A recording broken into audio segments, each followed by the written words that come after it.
It's hard to say what a drummer is. It's hard to say what percussion is. You've got winds and brass and strings, and then you've got percussion, which is everything else, including the kitchen sink. And much of the everything else makes noise, not tone. So this landscape of noise and chaos and openness, it's already a kind of wilderness. And I think that just comes with the actual territory of the instruments themselves. It's inherent in the physical, the acoustic nature of percussion.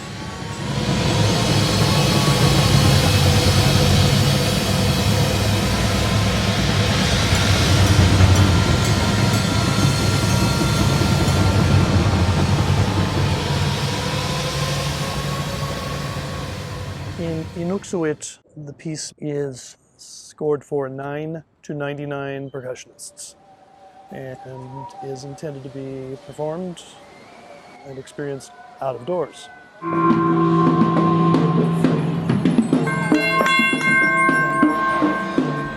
Part of it is just the natural evolution of my work over years, making pieces that are bigger and bigger sonic landscapes, pieces that have begun to exceed the capacity of enclosed spaces. At a certain point, the music becomes too big for a concert hall. So then you sort of have no choice but to move outside.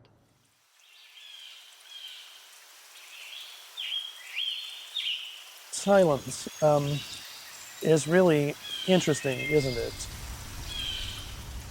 Silence in this piece is full, and it's not dramatic.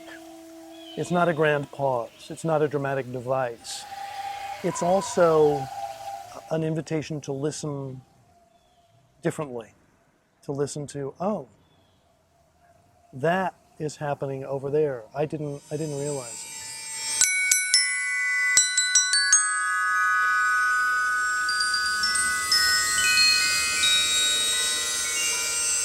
I think what it speaks to is the inseparable relationship between noise and silence. When we regard noise as an intrusion, an bothersness, it annoys us. We try to keep it out. But when we welcome noise as something to hear, then suddenly the whole world becomes music. There's a lot of sound in this piece.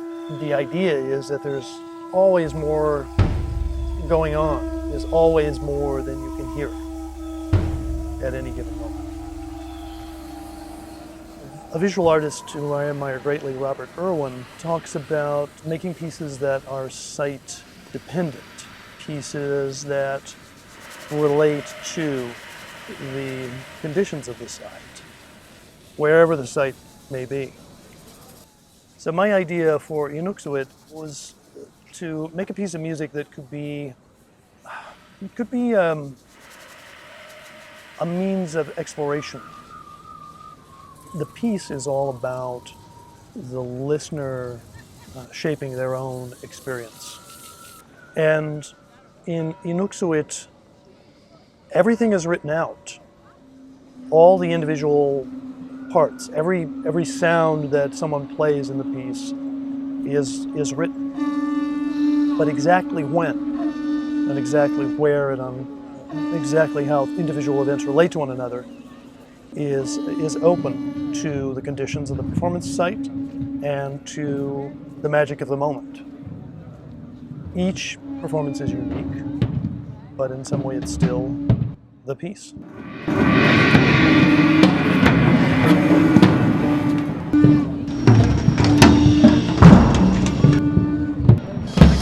There's not a best seat in the house for hearing Inuksuit. It's not intended to be experienced from a fixed perspective.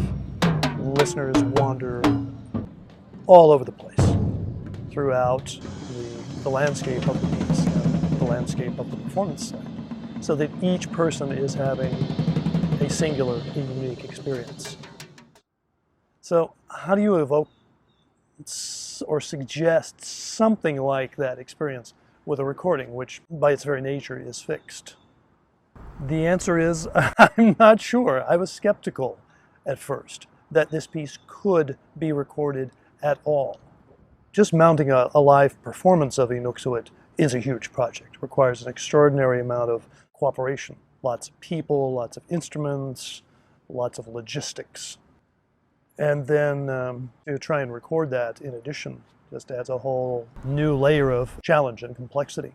But this was a nearly ideal situation in a beautiful little bowl in the woods in Vermont with a stream running through the middle of the space and percussionists deployed all around this space and microphones everywhere.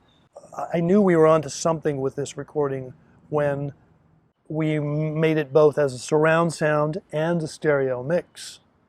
That was a challenge. Where do you place the instruments in the space? How do the relationships between the instruments change over the course of the recording? So there was just a lot of back and forth listening both in a surround sound studio and in stereo on speakers and headphones. We finally got to a mix that allowed me to hear different things each time I listened to it. And that was when I knew we had it.